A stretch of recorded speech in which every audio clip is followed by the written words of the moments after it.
Eu quero ser tua casa favorita, quero ser o teu altar. Bom dia, queridos, a graça e a paz do Senhor Jesus.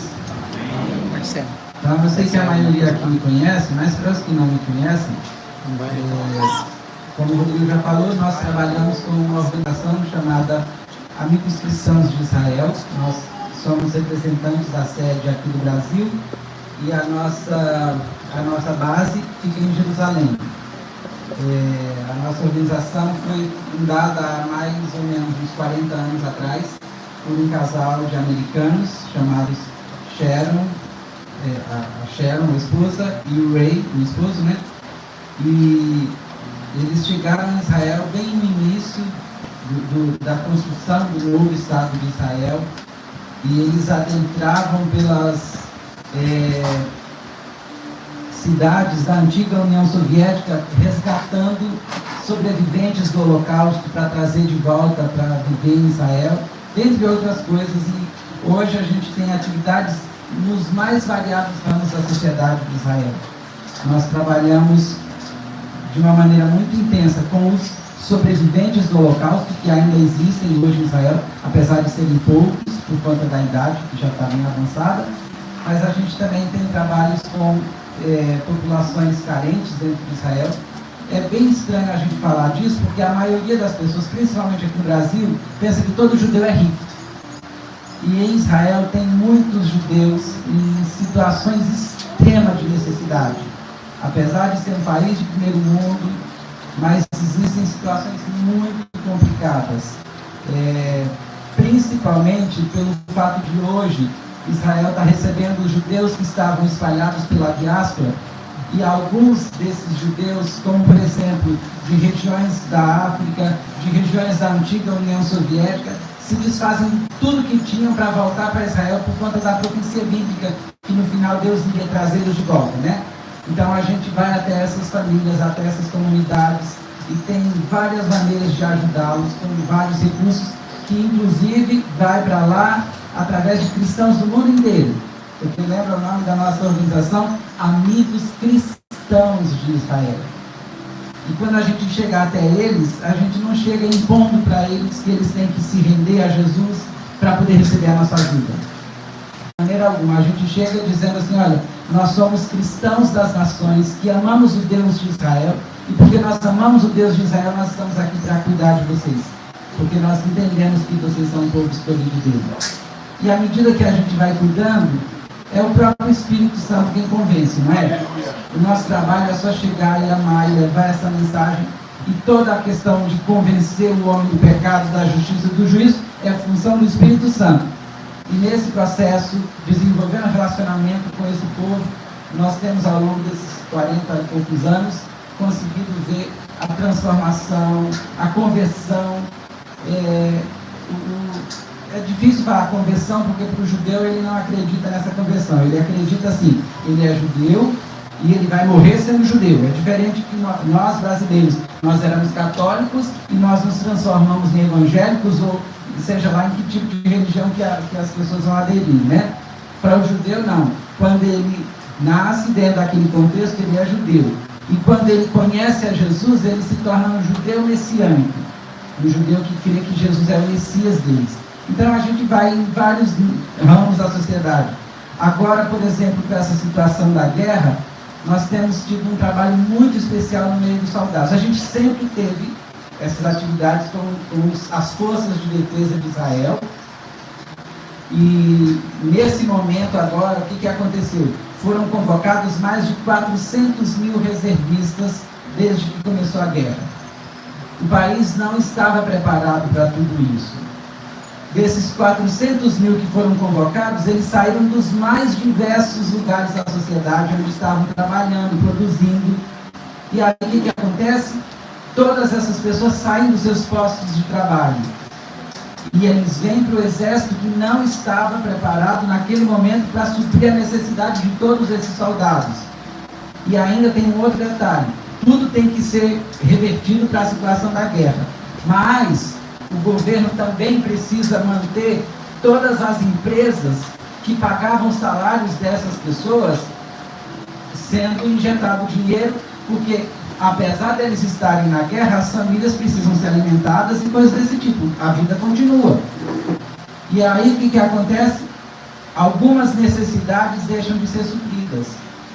Então, há poucos dias, talvez um mês e pouco, a guerra estava estourada no sul de Israel, na fronteira com a faixa de Gaza, mas desde que começou toda a situação em Gaza, também começaram bombardeios no norte, vindo do Líbano e da Síria, pelo Hezbollah, que é um outro grupo terrorista. E aí o Hezbollah mandou alguns mísseis e atingiu alguns contêineres que ficavam na região das colinas do Golã, onde o exército de Israel guardava a maior parte dos equipamentos deles para a época do frio. Então tudo que vocês pensarem de barracas, para eles, porque eles ficam nas colinas do Golã com neve, às vezes 3, 4 metros de altura de neve, e aqueles soldados ali a céu aberto. Então todas as roupas térmicas, todas as jaquetas, toucas, luvas, botas, tudo que eles precisam estavam dentro daqueles contêineres, porque fica guardado para esse período do frio. E aí agora eles perderam tudo. Então o que eles fizeram? Tem alguns dos comandantes do exército que entram em contato com o nosso pessoal, porque sabe que a gente está ali para ajudá-los, né? Então no normal a gente já vai frequentemente até as brigadas, até os pelotões, para cuidar, para ajudar, para abençoar. E aí pediram ajuda para a nossa equipe. E falaram, olha, nós perdemos tudo isso. E agora a gente não tem recursos, nesse momento, para suprir os nossos meninos, porque são rapazes e moças, dos 18 aos 21 anos, a grande maioria. Agora, com a situação da guerra, que está diferente por causa dos reservistas que foram convocados, né? Mas aí eles falaram, nossos meninos vão para toda essa realidade sem nada de proteção. E aí o que a nossa organização fez? Acionou as nossas representações que tem em volta do mundo, mas principalmente nesse caso na Europa e nos Estados Unidos, e nós conseguimos recursos para comprar uma grande quantidade de jaquetas, de roupas térmicas, de barracas e várias outras coisas, e levamos para distribuir principalmente para a Brigada Golani, que é uma brigada de elite do exército que estava sendo deslocada da faixa de Gaza para essa região norte. E aí foi a Sharon, que é uma das nossas fundadoras, uma parte da nossa equipe, para levar essas doações. E aí uma coisa que é muito especial que a gente tem visto, no meio de todo esse caos da guerra, Deus tem se revelado para aquele povo.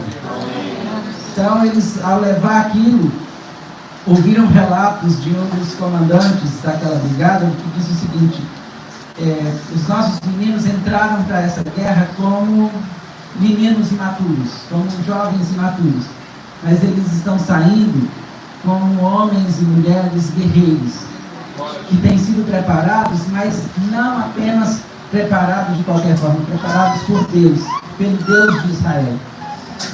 E aí uma coisa que é especial, que ele colocou assim, olha, o que tem sido mais especial nessa situação toda da guerra, o que tem sido diferente de algumas outras guerras que Israel enfrentou, é que antes, os judeus ortodoxos, eles não são obrigados a servir no exército. Mas quando começou a guerra, eles se voluntariaram. Uma grande quantidade de judeus ortodoxos entraram para toda essa realidade da guerra. E o outro detalhe, nunca em todo o período da história existiu a quantidade de judeus messiânicos dentro do exército como existe hoje. E esses judeus messiânicos nunca tiveram possibilidade de testemunhar para os ortodoxos, porque eles não se misturavam. Só que agora eles estão lutando lado a lado, pelo mesmo objetivo, pelo direito de existirem como povo e como nação. E aí, eles são incapazes de entrar em qualquer batalha, em qualquer missão, se antes eles não pararam para orar. E isso começou a contagiar em todos os pelotões, em todos os lugares, tanto em Gaza quanto lá no norte. E aquele comandante relatou isso para Sharon, falou, olha, eles oram da seguinte forma antes de entrar em cada missão. Senhor, assim como eram nos dias de Davi, não nos deixe sair desse lugar, se o Senhor não for à nossa frente. Aleluia.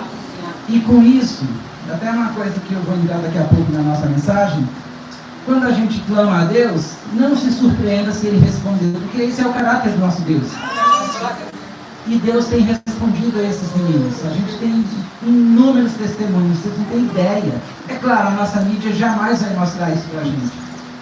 Mas existem relatos de soldados que estão tendo visões de Jesus dentro dos túneis de Gaza. Existem situações de milagres onde pelotões inteiros iam ser mortos dentro daqueles túneis e Jesus se apresentou pessoalmente para desbaratar ciladas, para desmontar coisas que estavam preparadas para eles. E aí, o que acontece com isso? Aqueles judeus ortodoxos estão sendo impactados com essa realidade de um relacionamento com Deus vivo. Mas aí, Israel é um país pequeno e todo mundo tem alguém dentro do exército. O que está acontecendo? Esses relatos estão saindo e isso está sendo as conversas em cada esquina dentro de Israel. Tem sido testemunho para todos os lados. Então, uma das coisas que aquele comandante também disse para Sharon foi o seguinte: nós achávamos que no meio de situações como a que nós estamos vivendo, nós iríamos ser socorridos pelas irmandades judaicas que existem nos Estados Unidos, não sei onde, mas a gente chegou à conclusão que hoje as únicas pessoas com as quais nós podemos contar são os cristãos das nações. E aí ele disse uma outra coisa: hoje todos nós aqui temos a certeza de que vocês são como Ruth, que se colocou ao lado de Noemi para amar o Deus de Israel e o povo de Israel. E é exatamente isso que a gente tem tentado fazer ao longo desses 40 anos. Assumir essa postura dessa Ruth para cuidar desse povo, para dizer: o teu Deus é o meu Deus e o teu povo é o meu povo. Aonde você morreu, eu vou morrer junto. E aquilo que eu tiver que viver para poder cuidar de vocês, eu vou viver. E com isso, esse povo tem entendido que nós amamos ao Deus de Israel.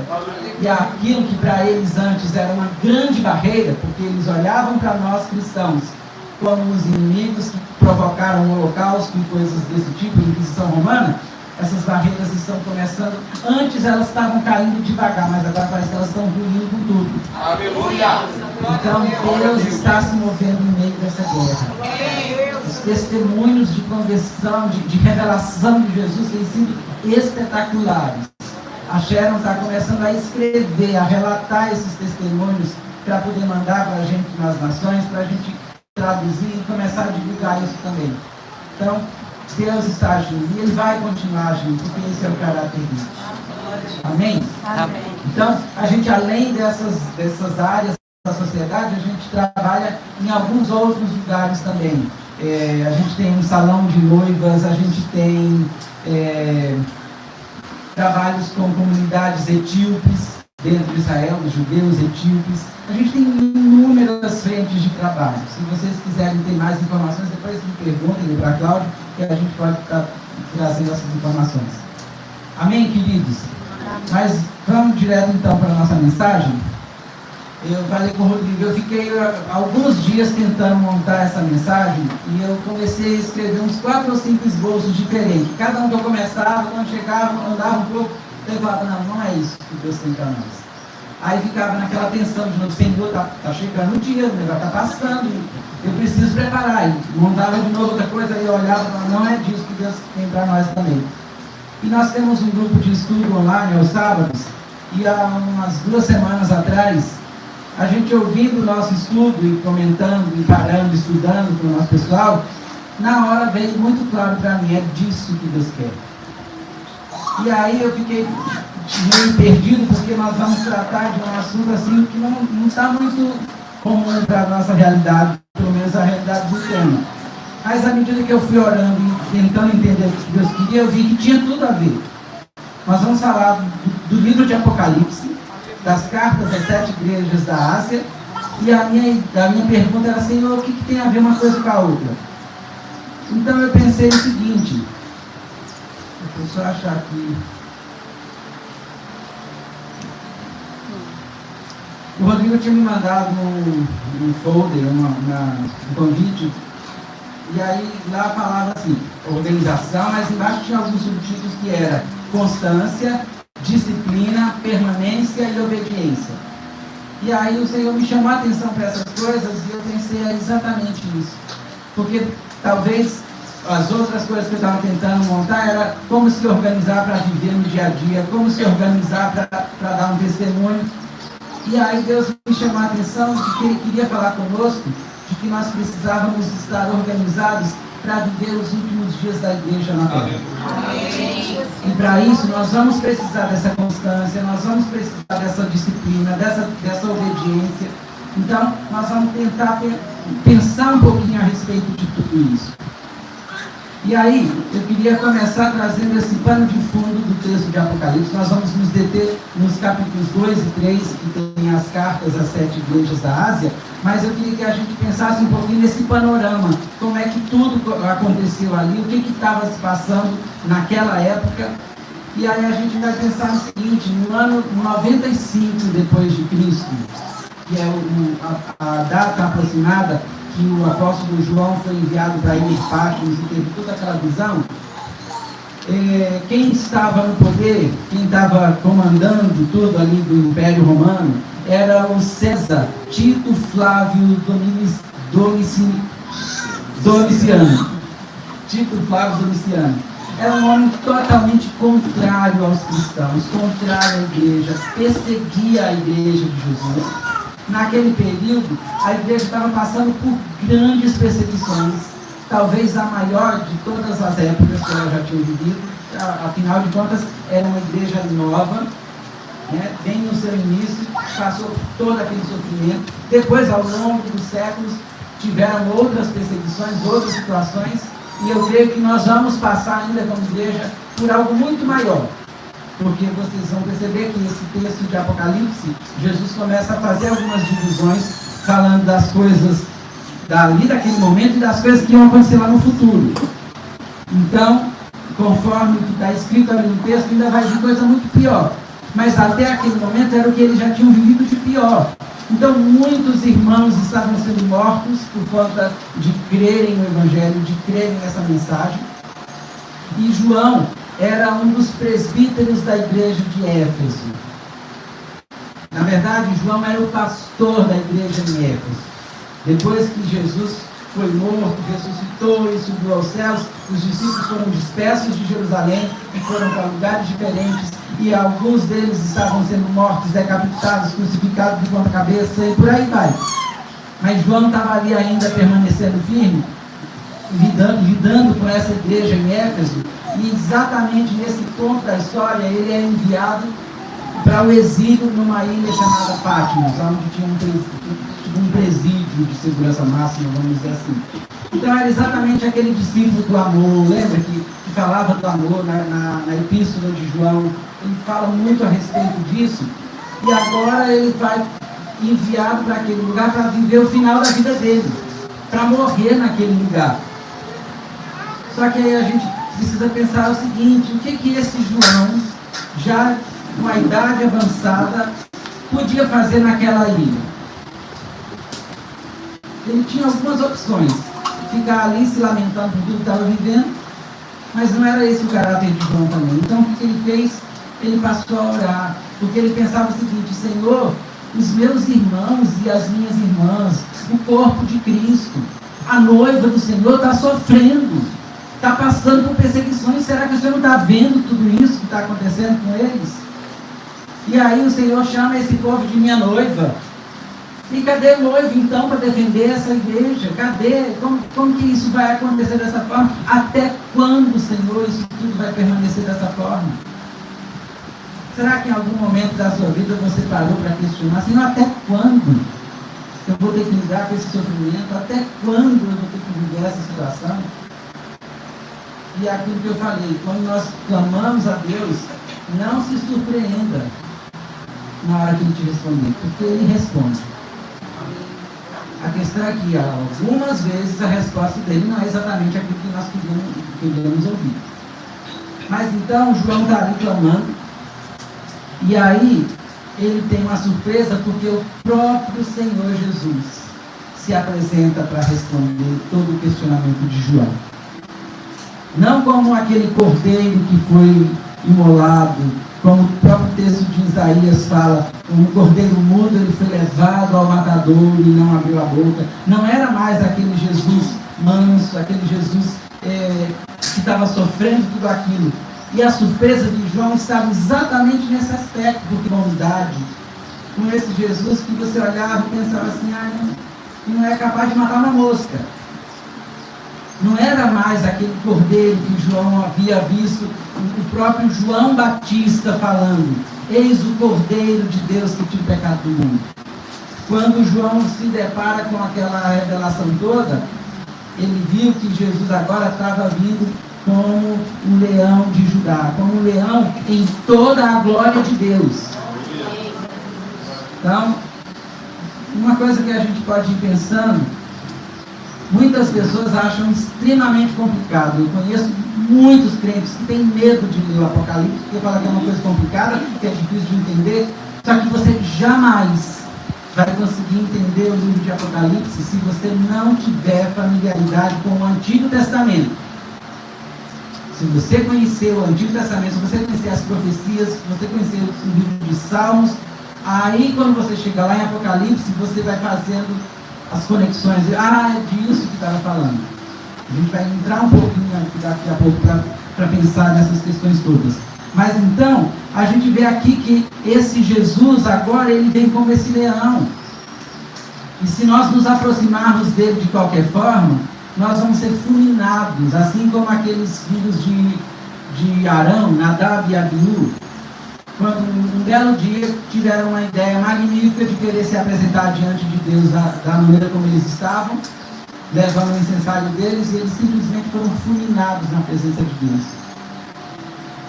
Porque a gente esquece esse detalhe, e como igreja a gente tem cantado muito, porque Jesus abriu o caminho, agora o sangue do Cordeiro rasgou o véu do templo e agora está livre acesso ao Pai, a gente pode entrar. É verdade, essa é a notícia mais maravilhosa que a gente podia ter no universo. Mas a gente não pode esquecer de um detalhe. Esse mesmo Deus que fez tudo isso por mim e por você na cruz do Calvário, é o mesmo Deus lá do passado e é o mesmo Deus da eternidade toda. E Ele é santo, santo, santo. Então, se lá no passado as pessoas que ousavam chegar na presença dele de qualquer forma eram fulminados, hoje isso não mudou. A gente tem muito cadáver ambulante andando dentro das nossas igrejas porque tem brincado com essa presença santa de Deus. E é exatamente disso que a gente vai falar também nessa manhã. Então aquele Jesus se apresenta ali para João com toda essa postura, com toda essa autoridade. E aí a gente precisa entender que nós vamos sempre chegar diante desse Deus com muito temor, porque do caso contrário nós podemos ser feridos. E aí um outro detalhe que nós precisamos ver como era que Jesus estava vestido. Nós precisamos prestar atenção na aparência desse Jesus que se apresentou ali para João, porque cada parte da sua vestimenta tem a ver com a identidade dele. E isso tudo vai estar expresso nessas cartas às 7 igrejas que vêm nos próximos capítulos 2 e 3 de Apocalipse. Ainda há pouco a gente estava cantando aqui, ele vem saltando pelos montes, seus cabelos são brancos como a neve, nos seus olhos há fogo. Tudo isso da onde que o autor dessa música tirou? Do texto de Apocalipse. E vocês percebem como que a gente sai cantando muita coisa sem ter a menor ideia do que a gente está cantando? Porque essas características estão apresentadas aqui no texto de Apocalipse, para trazer para nós uma revelação do caráter desse Jesus, da identidade desse Jesus. Aquele Jesus que se apresentou para João, ele é Senhor, ele era Senhor, ele vai continuar para sempre sendo Senhor. E aí é muito bonito quando a gente fala assim, aceita Jesus como Senhor e Salvador da sua vida. Aí o outro vem e faz uma oração que nem um papagaio repetindo um negócio, mas não se submete ao senhorio dele. Se ele é Senhor, aquilo que ele diz é a palavra final para as nossas vidas. E isso não pode ser negociado. Então, quando ele apareceu para João nessa forma glorificada, ele já trazia a resposta antes mesmo que ele abrisse a boca. Será que naquele momento ali, o próprio Flávio Tito Domiciano ali, ia conseguir se opor a qualquer coisa diante desse Jesus? Qualquer pessoa desse universo, ali naquele momento, iria se atrever a se colocar diante desse Jesus? Vocês estão entendendo de quem que a gente está falando agora, aqui nesse momento? Não é mais apenas de uma ideia que foi divulgada, de uma coisa mística que foi falada. Não, agora a gente está aqui diante do próprio Deus, Criador do universo, o Filho de Deus, que depois de ter vivido tudo aquilo que viveu para cumprir a profecia bíblica, se apresentou agora nessa autoridade máxima dele. E aí a gente precisa pensar no seguinte, que essas verdades a respeito de Jesus não foram dadas apenas para João, mas ela para nós também nos nossos dias. Então, mais uma vez eu volto a perguntar, será que algum dia você parou e questionou, Deus, até quando eu vou ter que ver isso? Então, vai chegar o momento que você ter essa resposta.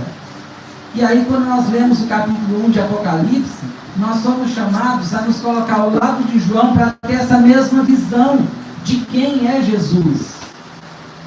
Você consegue perceber o quanto que nós, como igreja, temos sido privados de ter essa revelação por causa dessa mentira que o diabo tem lançado no meio dos crentes, que a gente não pode ler Apocalipse, que a gente tem que ter medo de Apocalipse? Só que quando a gente está se privando de ler tudo isso e de ter essa revelação, a gente está se privando de ter essa revelação de quem é o nosso Deus, da autoridade dele. Então, o nosso Pai, o nosso Criador, o nosso noivo, o nosso Senhor, estava bem ali diante de João. E quando nós nos posicionamos agora aqui para entender tudo isso, nós vamos estar diante dessa pessoa. E quando nós começarmos a mergulhar nisso tudo, nós vamos entender que nós nunca estamos sozinhos, ou nunca somos fracos. Pode até parecer que a gente é fraco, né? Mas o Pai sempre vai estar conosco. Então, se você pegar o capítulo 1 de Apocalipse, lá no versículo 19, você vai ver que Jesus dividiu esse texto sobre as coisas que estavam acontecendo e as coisas que iam acontecer no futuro. E aí a gente vai precisar pensar no seguinte, é verdade, o livro de Apocalipse é um livro de muitos símbolos, mas a gente não vai conseguir compreender isso sem esse contato com toda a palavra de Deus. Uma outra coisa que tem sido muito jogado de uma maneira muito subliminar para nós, é assim, o Antigo Testamento é ultrapassado. A própria expressão Antigo Testamento dá a ideia para nós de que o Antigo passou e agora a gente tem que se basear tudo pelo Novo. Isso não é uma verdade. Se você ver aqui numa das epístolas, o apóstolo Paulo fala a respeito disso. Toda a Escritura é inspirada por Deus. Só que o mais interessante é que as pessoas que divulgam essa distorção não param para perceber que quando Paulo falou que toda a Escritura é inspirada por Deus, naquela época ainda não existia o Novo Testamento. Então, de que Escritura Paulo estava falando? Do Antigo Testamento. E aí a gente precisa entender isso. Se nós não nos dedicarmos ao estudo de toda a Escritura, a gente não vai conseguir entender certas verdades. E aí a gente vai chegar aqui nos capítulos 2 e 3, que vão descrever como é que as coisas estavam acontecendo naquele momento, e do capítulo 4 até o final, o que iria acontecer no futuro. Então, a mensagem que João recebeu de Deus é a seguinte: João, eu não estou dormindo diante de tudo que está acontecendo. Eu não estou indiferente diante do seu sofrimento. Eu não estou indiferente diante da situação que esse mundo está vivendo. Eu estou no controle. Ainda que você não entenda, ainda que você não perceba, eu estou no controle. E nem sempre nós vamos gostar das coisas que estão acontecendo no mundo. Mas ainda que eu não goste, Deus continua sendo Deus e continua no controle de todas as coisas. Então, quando Tito Domiciano lá achava que estava abafando, fazendo tudo da forma que ele bem queria, ele nem percebia que no fim das contas ele estava simplesmente cumprindo com todo o propósito que Deus queria. É Deus quem conduz as nossas vidas. Se eu e você não acreditarmos nisso, a gente pode rasgar nossa Bíblia e viver o que bem quiser na vida. Ele conduz as nossas vidas, Ele domina todas as coisas. E Ele permite muitas vezes que a gente passe por sofrimentos, assim como esse povo aqui no início estava vivendo, para estabelecer os propósitos dele. Deus sabe exatamente até onde a gente aguenta. Então não pense que Ele vai deixar você sofrer mais do que você pode suportar, porque Ele não vai fazer isso. Ele vai chegar no momento certo para trazer o escape para você. E é exatamente aqui nesses capítulos 2 e 3 que entra o tema do nosso retiro. Essa organização, constância, disciplina, permanência e obediência. Então essas cartas nos revelam como nós devemos organizar as nossas vidas para nos manter constantes diante de Deus.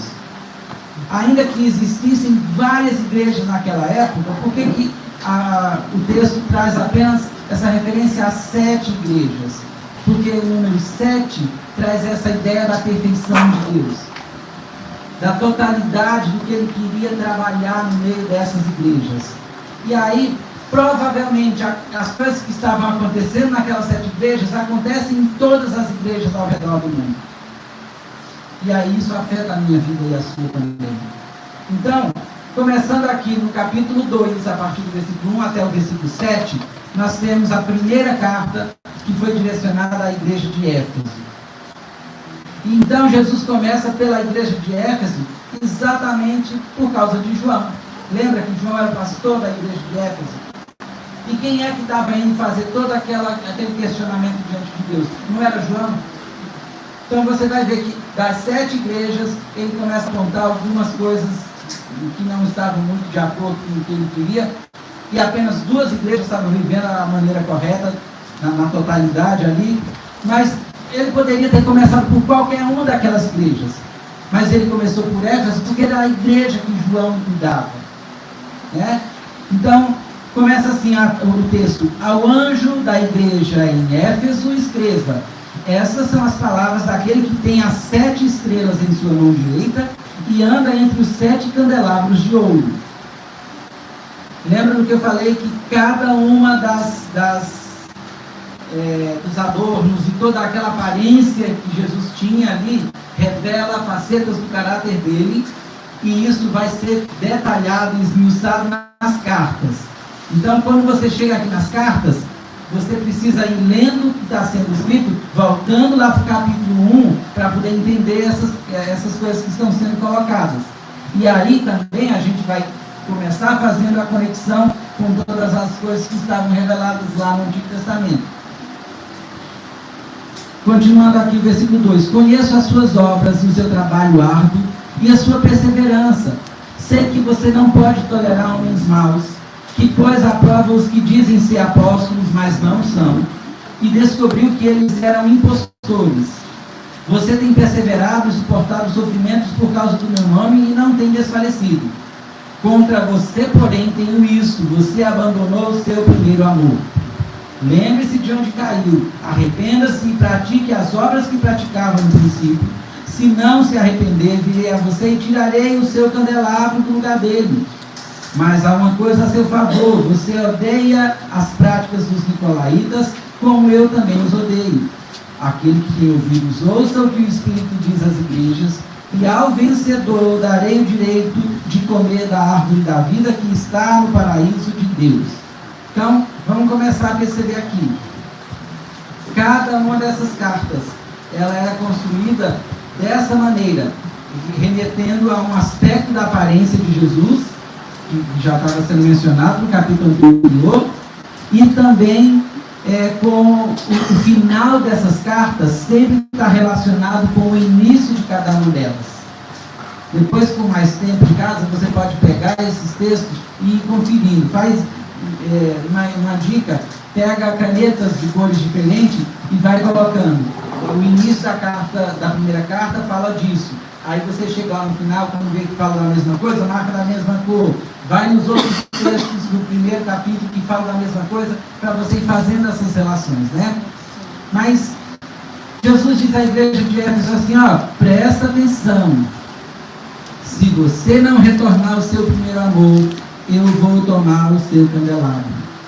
Quem foi que falou isso?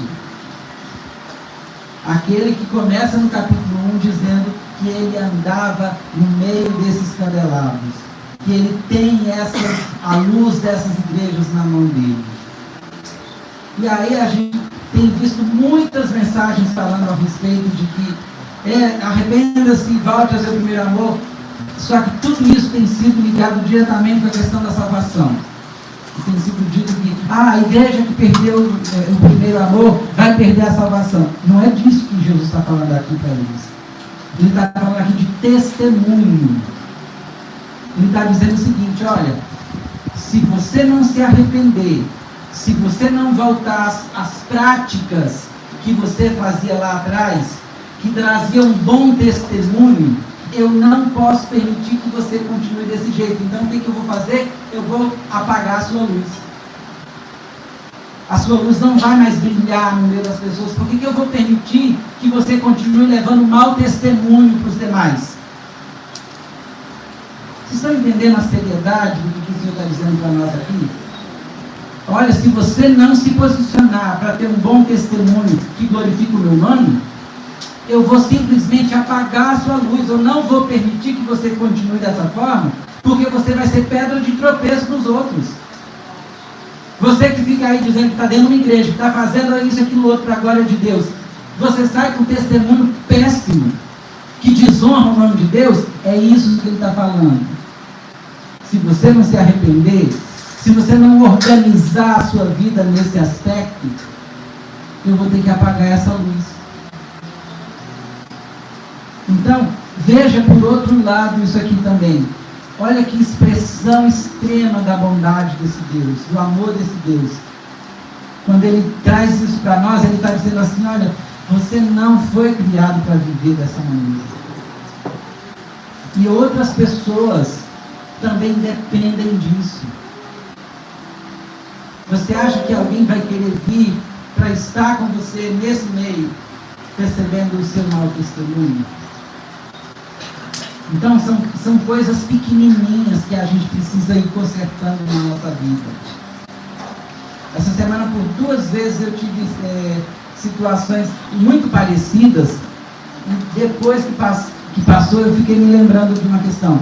Eu fui abastecer o meu carro aqui no posto, e aí o moço que estava abastecendo o carro estava fazendo esse serviço, mas também conversando com outras pessoas, prestando atenção numa outra situação.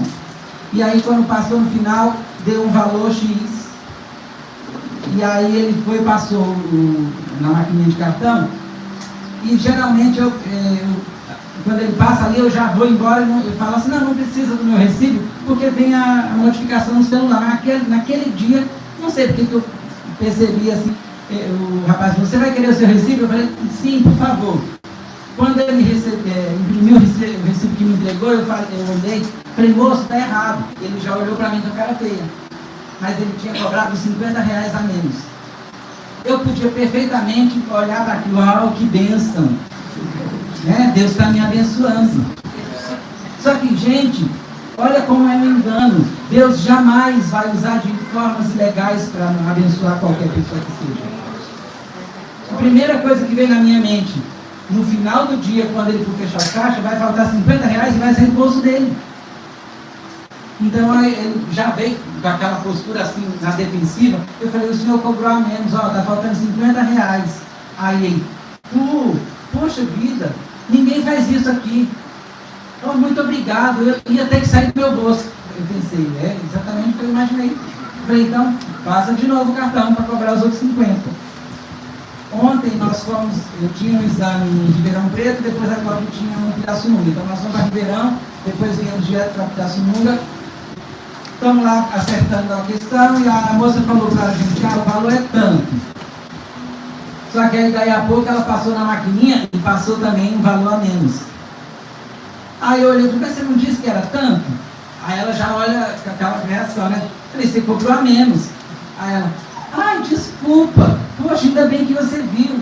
Como que eu faço agora? Aí ela passa de novo o cartão. Aí depois ela fala: não, eu tenho um dinheiro aqui, eu reponho. Mas aí naquela hora eu me lembrei de uma situação que eu vivi quando eu morava em Brasília, trabalhava num centro comercial no centro de Brasília, e um dia a minha patroa, na verdade a esposa do meu patrão, pediu para eu ir no shopping que ficava ao lado para comprar salgados para a gente lanchar à tarde. E aí eu fui, quando eu cheguei lá, aconteceu a mesma situação. Cara, eu dei uma nota, não lembro na época nem que moeda que era, mas vamos supor, eu dei uma nota de R$5 e ele me deu troco como se fosse 50. E aí eu peguei aquilo, naquele momento, a primeira coisa que eu pensei, que bênção. Mas imediatamente, daí já vem a voz do Senhor, e não, está errado. Moça, o senhor cobrou errado. O cara me cobriu de desaforo. Você está achando que eu quero roubar você? E isso, e o outro. E moço, calma. E aqui, ó, lotado, bem no centro do shopping, na entrada, aquele monte de gente em volta. E não, moço, o senhor me deu troco a mais. Aí já fica tudo desconcertado, né? Depois uma pessoa virou assim, esse aí deve ser crente. E é interessante que antes tinha muito esse estigma. É honesto, então é crente. Só que depois de um tempo isso virou ao contrário. Eu me lembro uma vez, andando no centro de Belo Horizonte, eu vi uma plaquinha numa loja que estava escrito assim, não vendemos fiado para crente. Por que será, né? Um casal de amigos nossos na Jucum, em Curitiba, iam casar, estavam alugando uma casa próximo da base da Jucum, tudo certo, levaram toda a documentação. Quando chegou no dia de fechar o contrato, a dona da imobiliária descobriu que eles eram crentes, cancelou tudo. Disse, não, jamais, nunca mais eu vou fazer negócio com crente, porque todos os crentes que fizeram negócio comigo só me deram calote. Foram embora, deixaram os nossos imóveis destruídos e um monte de coisa assim. Então, olha o que Jesus está nos alertando aqui, gente. Cuidado com o testemunho. Nós precisamos ser íntegros, corretos, para glorificar a Deus. O que a gente tem feito hoje dentro de Israel tem sido simplesmente limpar o rastro de testemunhos maus que foram feitos ao longo dos séculos com os judeus. A Sharon, quando foi para a antiga União Soviética para buscar os sobreviventes do Holocausto, o que ela mais ouvia era o seguinte: por que agora vocês estão aqui se importando conosco, se quando a gente estava dentro daqueles trens sendo levado para os campos de concentração, vocês viravam o rosto e fingiam que não estavam vendo o que estava acontecendo conosco? Quando a gente passava no domingo, nos trilhos ali de trem, do lado das igrejas, vocês cantavam mais alto para não ouvir os gritos que saem de dentro daqueles vagões superlotados. E agora vocês vêm aqui querer falar de Deus para nós? Vocês entendem? Olha, testemunhos horrorosos que foram dados no passado, que custam hoje salvação de muitos judeus. Então a gente está ali todo o tempo pedindo perdão, tentando restaurar isso, tentando construir um novo testemunho. Há poucos dias eu vi um vídeo que viralizou em algumas redes sociais de algumas irmãs que chegaram em pleno sábado no bairro judeu ortodoxo e começaram a gritar contra os judeus e falando que eles tinham que aceitar Yeshua, senão eles iam para o inferno. Primeira coisa, gente, o sábado para o judeu é um dia totalmente sagrado. E você chegar no meio de um bairro de judeu ortodoxo e ligar um aparelho de som é uma agressão para eles. Então não é desse jeito, isso é mau testemunho. Por mais que o que elas estão falando é verdade, mas é uma verdade distorcida. Eu tenho um amigo que um dia dentro do bairro ortodoxo foi tirar uma foto no dia de sábado, ele quase apanhou, porque ele estava apertando o botão da máquina fotográfica para tirar foto. E para o judeu isso é trabalhar. É uma ideia distorcida que eles têm? É. Mas não vai ser chegando e empurrando as coisas de goela abaixo que nós vamos conseguir qualquer progresso. E aí tiveram que vir alguns outros irmãos, judeus messiânicos, para tentar consertar a situação. Então, percebam, mau testemunho. Estou dando alguns exemplos extremos aqui, mas tem coisas da nossa vida no dia a dia que a gente vai vivendo com naturalidade. E Jesus está dizendo isso para nós: cuidado. Se você não se arrepender disso, eu vou precisar apagar a sua lâmpada. Então, são coisas sérias. Cuidado.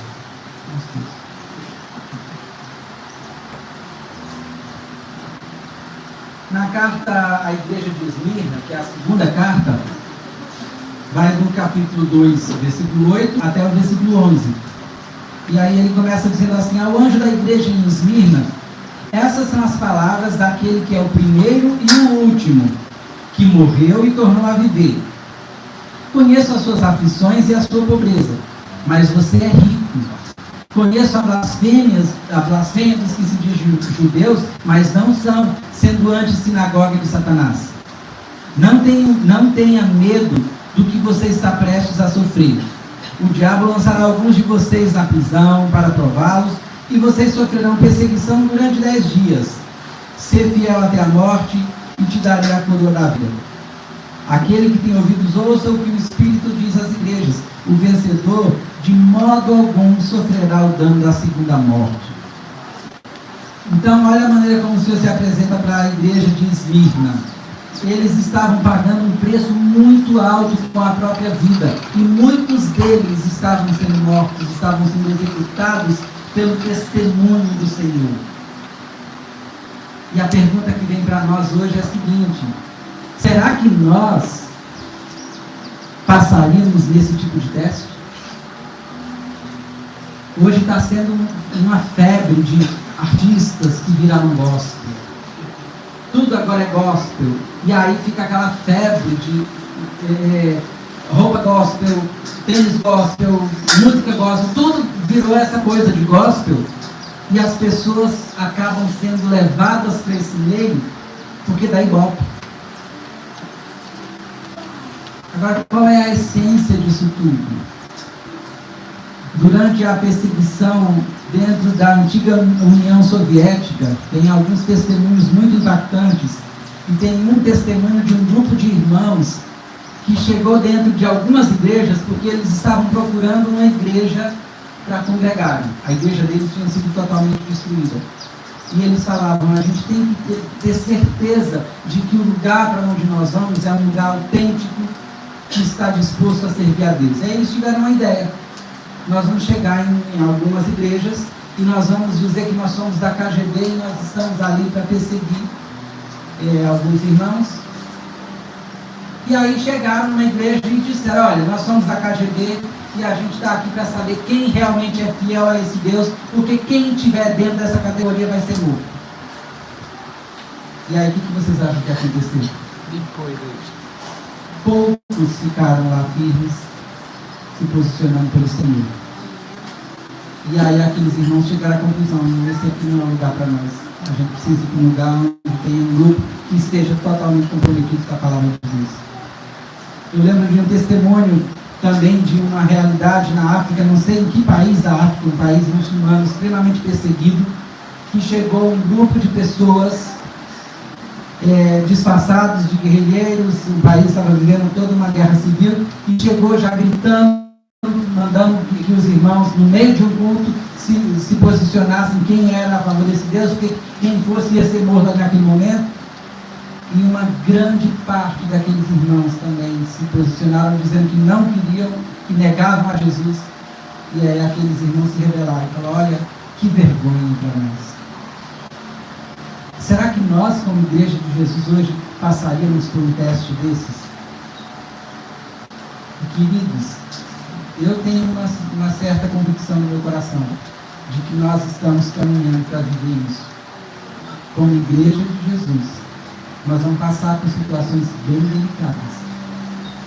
E será que a gente estaria nessa condição quando o Senhor diz assim: conheço as suas aflições e a sua pobreza, mas você é rico.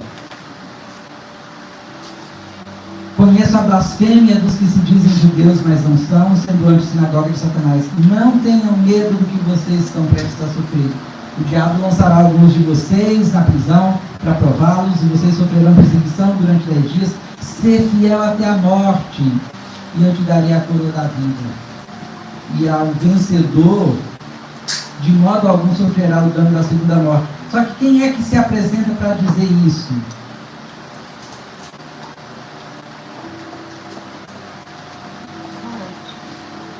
O Senhor Jesus chega para eles e diz assim: olha, quem está falando isso aqui para vocês é aquele que foi morto, mas venceu a morte, ressuscitou e vive para sempre. Então não tenha medo, porque eu garanto para vocês, se vocês se posicionarem pelo que é correto, se vocês continuarem honrando o meu nome, vocês podem até passar por essa morte física, mas vocês jamais vão passar pelo dano da segunda morte. Ou seja, vocês vão estar comigo de qualquer forma. Eu garanto, porque sou eu quem estou dizendo. Ou seja, é o próprio Deus. Então, precisamos nos organizar para viver os tempos finais com base nessas verdades de Deus. Terceira carta à igreja de Pérgamo, capítulo 2, do versículo 12 ao 17. Ao anjo da igreja em Pérgamo escreve: essas são as palavras daquele que tem a espada afiada de 2 gumes. Sei onde você vive, aonde está o trono de Satanás, contudo você permanece fiel ao meu nome e não renunciou à sua fé em mim, nem mesmo quando Antipas, minha fiel testemunha, foi morto nessa cidade onde Satanás habita. No entanto, tenho contra você algumas coisas. Você tem aí pessoas que se apegam aos ensinos de Balaão, que ensinou Balaque a armar ciladas contra os israelitas, introduzindo-os a comer alimentos sacrificados e ídolos e praticar imoralidade sexual. De igual modo, você tem também os que se apegam aos ensinos dos nicolaítas. Portanto, arrependa-se, senão virei em breve até você e lutarei contra ele com a espada da minha boca. Aquele que tem ouvidos, ouça o que o Espírito diz às igrejas. Ao vencedor darei do maná escondido, e também lhe darei uma pedra branca com um novo nome nela inscrito, conhecido apenas por aquele que o recebe. Então, vamos pensar aqui, como que nós vamos entender o que Jesus está dizendo aqui nessa igreja de Pérgamo, se nós não conhecermos aquilo que ele está falando aqui, que é a história de Balaque, de Balaão e dos nicolaítas? Aonde que nós vamos encontrar isso tudo? No Antigo Testamento. Olha bem o que o Senhor Jesus está dizendo para esse povo. O que aconteceu na situação de Balaão e de Balaque? Balaque foi contratar Balaão para amaldiçoar o povo de Israel. E aí Balaão chegou à seguinte conclusão: eu não posso amaldiçoar aquilo que Deus abençoou. Não tem como. Aí Balaque vira e fala: mas alguma coisa precisa ser feita, porque a gente tem que destruir esse povo. Aí Balaão fala: então eu sei. Não é com maldição, mas a gente tem que se introduzir sutilmente no meio deles e fazer as coisas aparentarem de uma forma que realmente não são, para que esse povo vá se contaminando aos poucos. Porque quando eles se contaminarem, aí eles vão sofrer as consequências do erro deles, do pecado deles, e aí o próprio Deus deles vai largá-los. Então a gente vê toda essa situação acontecendo aqui. O que eles fizeram? Começaram a trazer prostitutas e colocar no meio do povo de Israel, para que eles se contaminassem, o exército de Israel se contaminasse, e trouxessem através dessas pessoas ídolos para que Israel adorasse outros deuses. Será que isso pode ser aplicado para a nossa realidade de hoje? Como igreja de Jesus, nós não podemos ser amaldiçoados dessa forma como Balaque queria, porque não pode amaldiçoar aquilo que Deus amaldiçoou. Mas se nós começarmos a abrir concessões, nós não podemos amaldiçoar aquilo que Deus abençoou. Isso. Mas se nós começarmos a abrir concessões, nós vamos ser minados por dentro. Então, quanta coisinha a gente tem conseguido tolerar no nosso meio. E aí é muito interessante a gente pensar aqui no desfecho dessa carta, porque ele fala, eu vou vir, vou lutar com você com a minha espada. Lembra que no capítulo 1 a gente vê esse Jesus que tinha olhos como chama de fogo e dos seus lábios tinha uma espada afiada. Aí ele, exatamente sobre isso ele está falando, mas ele faz a conexão com o texto de Balaão e Balaque, porque o que aconteceu lá foi quando, deixa eu achar aqui quem que foi, Finéias pegou a espada dele, Finéias, que era um dos guerreiros lá, e atravessou a espada um dos capitães, sei lá quem era, junto com a prostituta. Finéias foi lá e executou o juízo de Deus com a espada dele. E aí só nesse momento é que cessou toda aquela praga e toda aquela consequência do pecado daquele povo no meio do arraial de Israel. Aí hoje a gente tem cuidado com esse discurso muito bonito que está sendo colocado aí para nós, empurrado de goela abaixo. Tudo em nome do amor, tudo em nome da graça, é uma graça muito barata, né? E aí a gente vai tolerando. Uma coisa é nós amarmos o pecador. Outra coisa é nós amarmos e tolerarmos o pecado. É disso que o Senhor está nos alertando aqui. Para vivermos esses últimos dias, nós vamos precisar nos posicionar pela verdade de Deus. E se nós não nos posicionarmos pela verdade, amando o que Deus ama e condenando o que Deus condena, nós vamos ter que enfrentar essa espada de Deus. Então isso é sério, queridos. A gente tem que ter essas verdades chacoalhando a nossa vida, para a gente perceber que não dá para viver esse evangelho da graça barata. É graça, porque é um favor merecido, mas não foi de graça. Foi simplesmente o sangue do Cordeiro de Deus sendo vertido na cruz do Calvário, para nos limpar dos nossos pecados. E nós precisamos nos arrepender desses pecados. Nós precisamos chegar diante de Deus e agradecer a Deus pelo sacrifício que Ele fez por nós. Mas a palavra de Deus fala assim: aquele que confessa e deixa, alcançará misericórdia. Então nós precisamos ter essa constância. Nós precisamos aplicar essas verdades no dia a dia. Seguindo para a quarta carta. Novamente eu quero voltar nisso. Vocês percebem como ele vai fazendo esse ping-pong aqui lá do Antigo Testamento para trazer o entendimento do que está acontecendo aqui no Apocalipse. Na quarta carta à igreja de Tiatira, capítulo 2, do versículo 18 ao 28. Ao anjo da igreja em Tiatira escreve: essas são as palavras do Filho de Deus, cujos olhos são como chamas de fogo e os pés como bronze reluzente. Novamente, aqui você volta no capítulo 1 e você vê essa descrição de Jesus. Conheço as suas obras, o seu amor, a sua fé, o seu serviço e a sua perseverança. E sei que você está fazendo mais agora do que no princípio. No entanto, contra você tenho visto, você tolera Jezabel, aquela mulher que se diz profetiza, e com seus ensinos ela induz os meus servos à imoralidade sexual e a comerem alimentos sacrificados aos ídolos. Dei-lhe tempo para que se arrependesse da sua imoralidade sexual, mas ela não quer arrepender-se. Por isso vou fazê-la adoecer e trarei grande sofrimento aos que cometem adultério com ela. A não ser que se arrependam das obras que ela pratica, matarei os filhos dessa mulher. E então todas as igrejas saberão que eu sou aquele que sonda mentes e corações e retribui a cada um de vocês de acordo com as suas obras. Aos demais que estão em Tiatira e a vocês que não seguem a doutrina dela, não aprenderam, como eles dizem, os profundos segredos de Satanás, digo: não porei outra carga sobre vocês. Tão somente apeguem-se com firmeza ao que vocês têm, até que eu venha. Aquele que vencer e fizer a minha vontade até o fim, darei autoridade sobre as nações. Então, novamente a gente vê aqui Jesus alertando para esse tipo de situações, onde a gente vai tolerando dentro da igreja todas essas práticas de pecado. Ainda mais quando a gente fala dessa questão da imoralidade, hoje o que o mundo tem vivido? Uma expressão total disso. Porque tudo hoje é normal, tudo é simples, tudo é bonito, tudo é em nome do amor, em função do amor.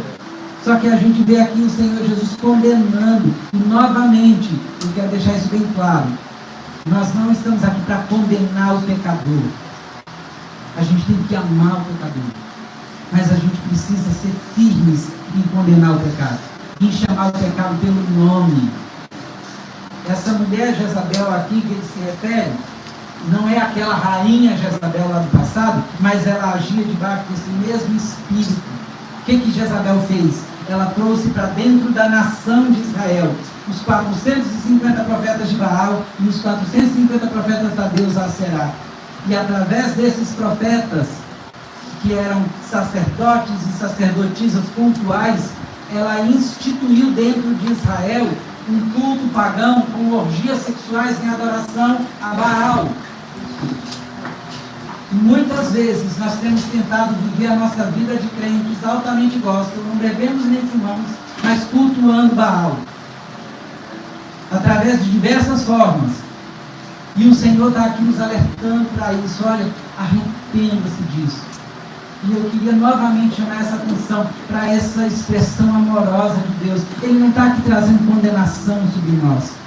Ele está dizendo, olha, eu amo vocês tanto. Tem um livro do Max Lucado que chama Simplesmente como Jesus, que eu acho fantástico, que ele diz assim, Deus nos ama do jeito que nós somos, mas Ele nos ama demais para nos deixar do jeito que nós amamos. É exatamente essa expressão que eu consigo ver aqui no texto de Apocalipse. Ele me ama demais para me deixar do jeito que eu estou. Então Ele quer chamar a minha atenção para que eu me posicione pela verdade. E aí, seguindo a próxima igreja, a igreja de Sardes, capítulo 3, versículos de 1 a 6. Ao anjo da igreja em Sardes, escreva.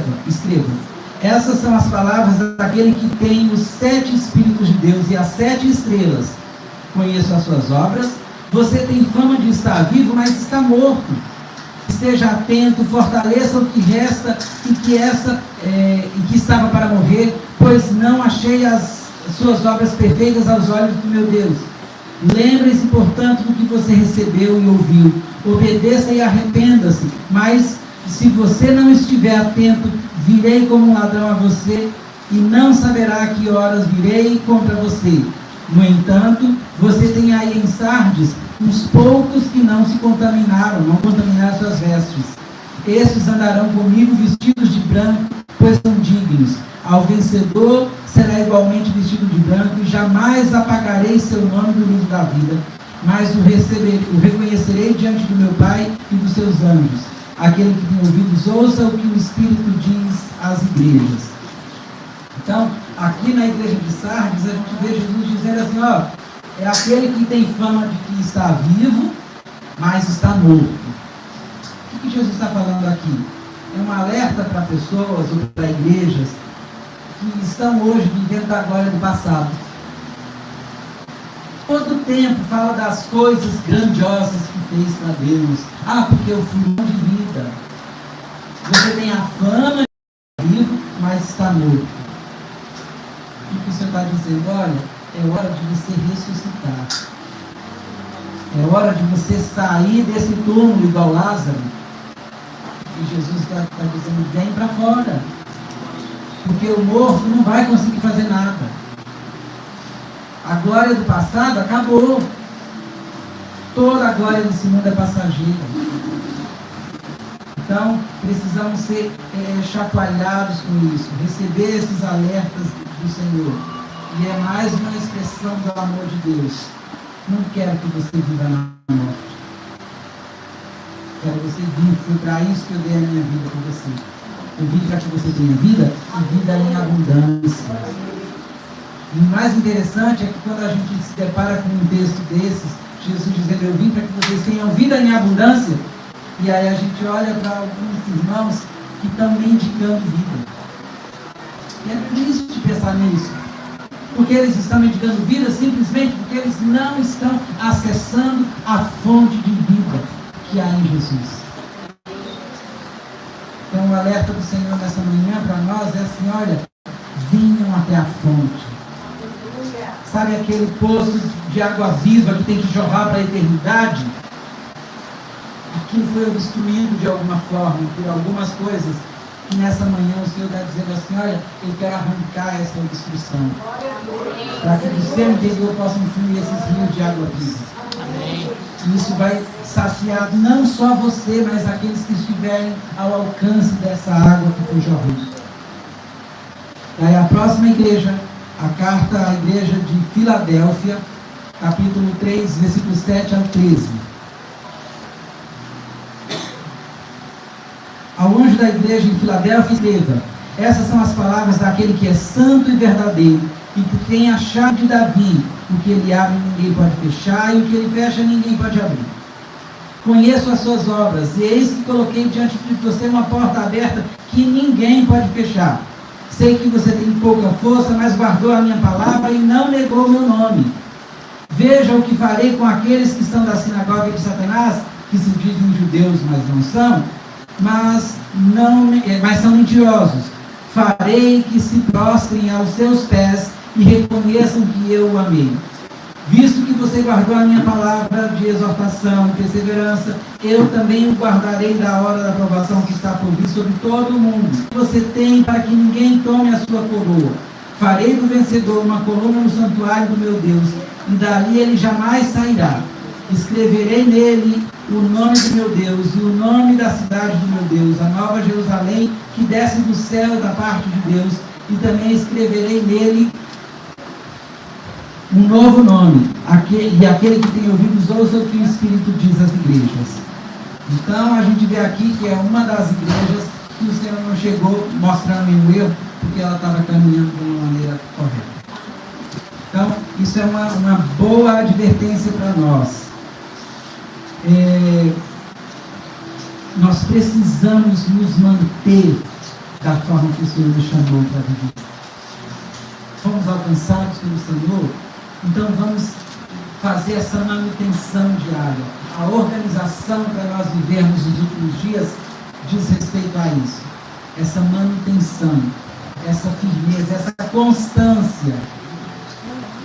Tem acontecido com alguns de nós, é que às vezes a gente pensa assim: até quando? Está demorando muito, não estou aguentando mais, e aí a gente vai desistindo. Mas o Senhor está mostrando aqui: se nós quisermos caminhar dessa forma, como a igreja aqui em Filadélfia, nós vamos ter os benefícios disso, nós vamos ter as consequências disso. E a última carta à igreja de Laodiceia, ele diz: ao anjo da igreja em Laodiceia escreve: essas são as palavras do Amém, a testemunha fiel e verdadeira, o soberano da criação de Deus. Conheço as suas obras, sei que você não é frio nem quente. Melhor seria se você fosse frio ou quente. Assim, porque é morno, não é frio nem quente, estou a ponto de vomitá-lo da minha boca. Você diz: estou rico, adquiri riquezas e não preciso de nada. Não reconhece, porém, que és miserável, digno de compaixão, pobre, cego e que está nu. Dou-lhe este conselho: compre de mim um ouro refinado no fogo, e você se tornará rico. Compre roupas brancas e vista-se para cobrir a sua vergonha e nudez, e compre colírio para ungir os seus olhos e poder enxergar. Repreendo e disciplino aqueles que eu amo. Por isso, seja diligente e arrependa-se. Eis que estou à porta e bato. Se alguém ouvir a minha voz e abrir a porta, entrarei e cearei com ele e ele comigo. Ao vencedor, darei o direito de sentar-se comigo em meu trono, assim como eu também venci e sentei com meu Pai em seu trono. Aquele que tem ouvidos, ouça o que o Espírito diz às igrejas. Então, o que nós vamos precisar aqui? Entender um pouquinho do contexto dessa realidade, um pouco da geografia também daquela realidade, para poder a gente saber do que Jesus está falando aqui. Naquela época existiam algumas cidades dali da região que eram extremamente procuradas e desejadas pelas características delas. Algumas que tinham neve na montanha, e daí quando aquilo começava a derreter, descia aquela água fresca que saciava, que era extremamente prazerosa. Então muitas pessoas procuravam essas cidades por causa da água fria.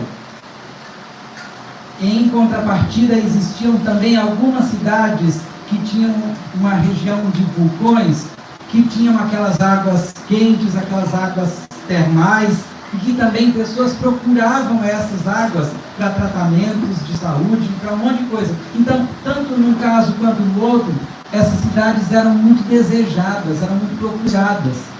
Mas entre as cidades das águas frias e das águas quentes, tinham as cidades que não tinham expressão nenhuma.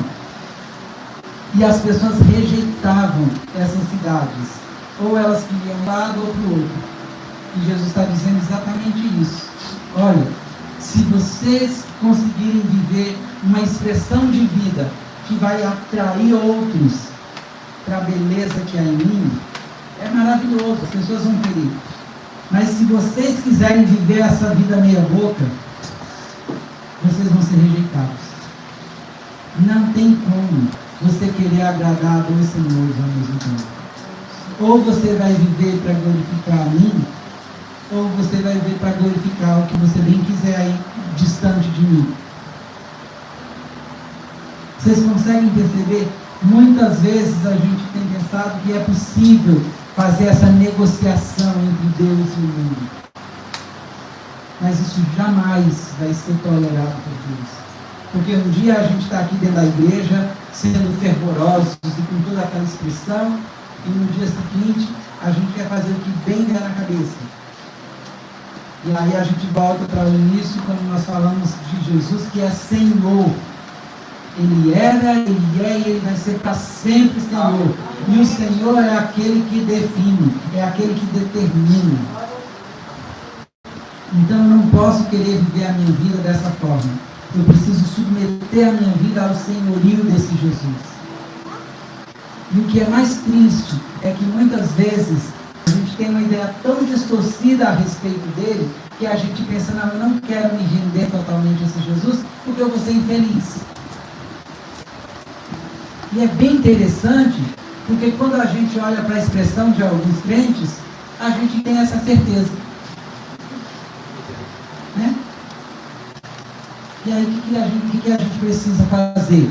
Mergulhar nessas verdades, tentar entender o caráter desse Jesus, e aí a gente vai ter a certeza que nós não vamos ser infelizes se nós nos submetermos à vontade dele, porque a palavra diz que a vontade dele é boa, perfeita e agradável. Amém. Então, às vezes, não é aquilo que eu gostaria de viver, mas pode ter certeza, é aquilo que eu preciso viver.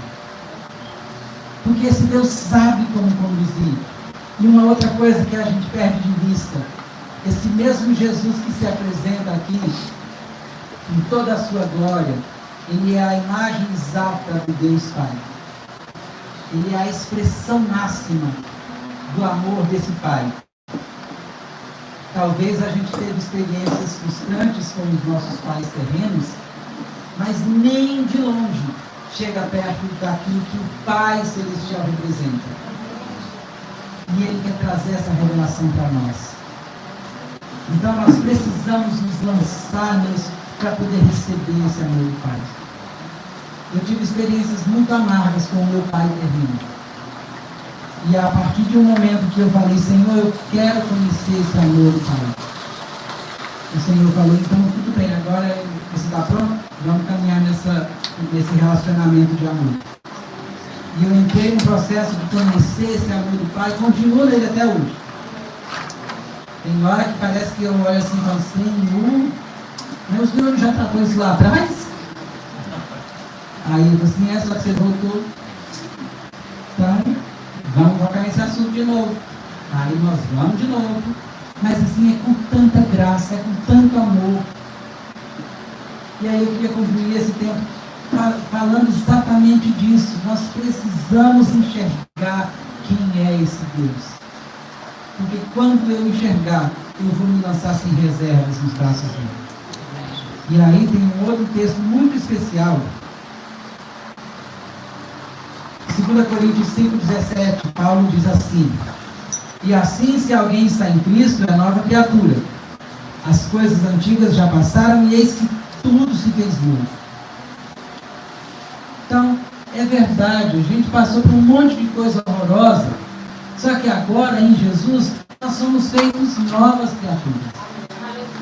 E como esse ser totalmente novo, nós precisamos de toda essa organização que Jesus traz aqui através das 17 igrejas, para que a gente consiga ter essa vida que Deus espera de nós, que Ele deseja para nós, e ter essa constância na presença dEle, para que a gente tenha a certeza de que nós vamos viver esses últimos dias da igreja de Jesus aqui na terra. Eu não vou nem falar da igreja, vamos trazer isso para a nossa vida pessoal. Eu vou viver esses últimos dias, a minha vida aqui na terra, expressando, recebendo esse amor e trazendo isso para as pessoas ao meu redor.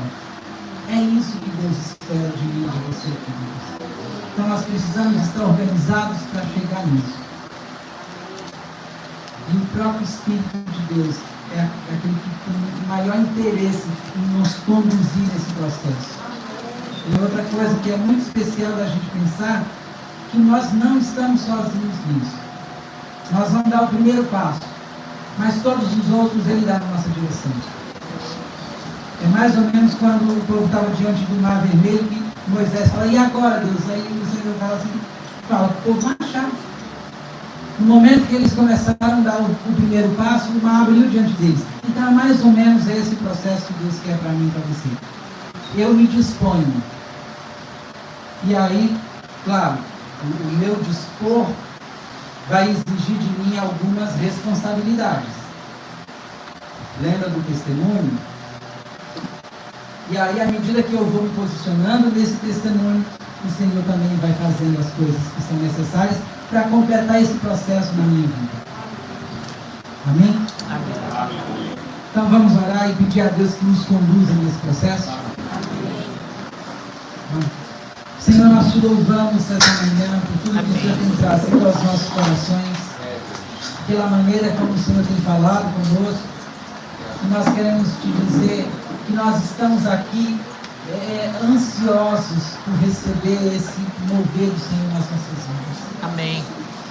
Mas nós também reconhecemos que não temos força em nós, Senhor. É verdade. Por isso nós precisamos que o Teu Espírito venha agir e nos conduzir a cada passo, a cada situação, em cada circunstância. Então, faz-nos lembrar. Eu me lembro daquilo que o Senhor disse para os discípulos, olha, quando vocês chegarem nas circunstâncias, não se preocupem com o que vocês vão ter que falar, ou seja, simplesmente confiem em mim e creiam que eu vou conduzir tudo por vocês. Então, Senhor, faz isso conosco também. E da mesma maneira, Senhor, eu me lembro que quando o Senhor estava orando por aqueles discípulos, o Senhor disse, Pai, eu não oro apenas por esses, mas por todos aqueles que vão ouvir a Tua palavra através deles. Então, Senhor, isso também inclui as nossas vidas aqui hoje. Sim, Jesus. O Senhor sabe, Senhor, da nossa estrutura, como diz a Tua palavra. O Senhor lembra que nós somos pó. Então, por isso, faz esse mover no nosso meio e nos conduza pelo Teu Espírito, para o louvor da Tua glória. Nós te pedimos isso no nome santo de Jesus, agradecidos, porque nós ouvimos hoje disso, e nós vamos precisar nos lembrar disso diariamente, de que o Senhor é aquele que ouve, mas o Senhor também responde a nossa oração. Às vezes não da maneira que nós queríamos, mas o Senhor vai responder. Nem que seja chegar diante de nós, como o Senhor chegou diante de João, com toda essa expressão da Tua glória. E se o Senhor não quiser falar nada, já é suficiente essa visão. Então nos ajuda a enxergar esse Jesus. Nos ajuda a ter essa visão de um Jesus tão poderoso, tão glorioso, que João, quando viu, ainda que era em espírito, caiu por terra. Tamanha a Tua glória, tamanha a Tua grandeza. Nos traz essa visão, nos traz essa revelação, Senhor, pelo Teu Espírito. Trabalha nos nossos corações para enxergarmos a profundidade de tudo isso. E desde já nós te agradecemos, Pai Santo. Em nome do teu Filho, Jesus. Amém. Amém.